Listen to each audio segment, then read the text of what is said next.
प्यारे इस्लामिक दोस्तों, आज की वीडियो में जो वाक़या मैं आपको बताने वाली हूँ उसे सुनकर आपका दिल दहल जाएगा, आपके होश उड़ जाएंगे। ये वाक़या है एक ऐसे आदमी का जो सरकारी नौकरी पर लगा हुआ था, जो लोगों से रिश्वत लेता था, गरीबों का मिस्कीनों का माल छीनता था, उन पर जुल्म करता था।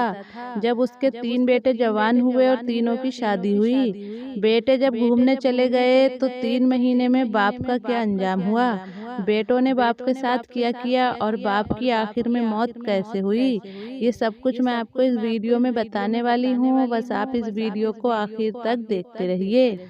आज लोग दुनिया में दौलत जमा करके खुद पर गुरूर और तकब्बुर करते हैं। गरीबों, मिस्कीनों और यतीमों का माल छीनकर उस पर ऐशो इशरत की जिंदगी गुजारते हैं, लेकिन उनको मालूम नहीं होता कि दुनिया की दौलत की कुछ भी हैसियत नहीं है। एक अमीर आदमी जो सरकारी मुलाजिम था, यानी उसकी सरकारी नौकरी लगी हुई थी, उसके 3 बेटे थे। सरकारी नौकरी में वो रिश्वतखोरी करता था, गरीबों का, मिस्कीनों का, यतीमों का माल छीनता था। उस आदमी के 3 बेटे थे। बेटों की शहाना जिंदगी गुजर रही थी। वक्त तेजी से गुजरता जा रहा था और अब उस आदमी के रिटायर होने का वक्त करीब आ गया था, यानी वो नौकरी से रिटायर हो गया। जब रिटायर हुआ तो घर पर बैठ गया।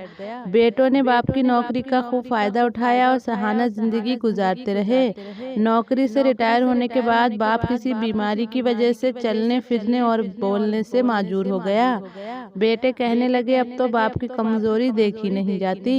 एक बेटे ने कहा कि अब अब्बा की प्रॉपर्टी और माल का बंटवारा कर लेते हैं, ना जाने ये कब इस दुनिया से चले जाएं। अब तो शर्म आती है बताते हुए कि ये बूढ़ा हमारा बाप है। जब दोस्त आते हैं तो सामने ये बूढ़ा पड़ा होता है। ऐसा करते हैं कि एक नौकर इनके साथ रख देते हैं जो इनका ख्याल रखेगा, और उसके बाद एक नौकर रख दिया गया और एक कमरे में बाप के लिए फर्श पर गद्दा लगा दिया गया। नौकर को कहा गया कि इनका खूब ख्याल रखना, हमें शिकायत का मौका न मिले। उसके बाद बेटों की शादी हो गई। एक ने गर्मियों की छुट्टी गुजारने के लिए फ्रांस जाने का प्लान बनाया, दूसरे ने लंदन जाने का प्लान बनाया, तीसरे ने पेरिस घूमने का प्लान बनाया। इसके बाद सब लोग घूमने चले गए। नौकर से कहा गया कि हमारी 3 महीने के बाद वापसी होगी, तुम बाबा का पूरा ख्याल रखना और वक्त पर खाना देना। नौकर ने कहा जी साहब, आपको शिकायत का कोई मौका नहीं मिलेगा। इसके बाद तीनों बेटे चले गए। वो साहब अकेले कमरे में लेटे हुए सांसें लेते रहे। न चल सकते थे, न बोल सकते थे और ना ही किसी से कुछ कह सकते थे। एक बार नौकर घर को ताला लगाकर बाजार से ब्रेड लेने गया तो रास्ते में उसका एक्सीडेंट हो गया।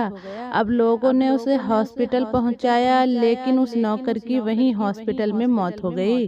बेटों ने नौकर को सिर्फ बाप के कमरे की चाबी दी थी, बाकी सारे घर के ताले लगाकर चाबी अपने साथ ले गए थे। नौकर भी बाप के कमरे को ताला लगाकर चाबी अपने साथ ले गया। उसने सोचा कि अभी वापिस आ जाऊंगा। अब बाप कमरे में लॉक हो चुका था और वो नौकर हॉस्पिटल में मर चुका था।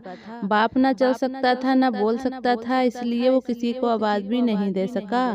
लिहाजा वक्त गुजरता चला गया और 3 महीने बाद जब बेटे वापिस आए तो घर में ताला लगा हुआ देखकर हैरान रह गए कि आखिर इस घर में ताला क्यों लगा है। जब बेटों ने कमरे का ताला तोड़ा तो सामने का मंजर देखकर सबके रोंगटे खड़े हो गए, सबके होश उड़ गए। लाश की कैसी हालत होगी इसका अंदाजा आप खुद लगा सकते हैं। लाश की हालत देखकर बेटों के साथ साथ सारे ही मोहल्ले वाले घबरा गए। ये वाक़या हमारे लिए इबरत का मुकाम है और इसमें हमारे लिए बहुत बड़ा सबक है।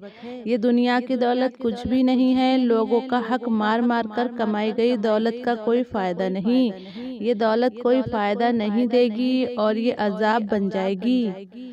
तो उम्मीद है आज की इस वीडियो से आपने कुछ सबक सीखा होगा। अगर आपको ये वीडियो पसंद आई हो तो वीडियो को लाइक और शेयर ज़रूर कीजिएगा, और अगर आप चैनल पर पहली बार आए हैं तो चैनल को सब्सक्राइब करके बेल आइकन ज़रूर दबा दें ताकि आने वाली वीडियो की नोटिफिकेशन सबसे पहले आपको मिलती रहे।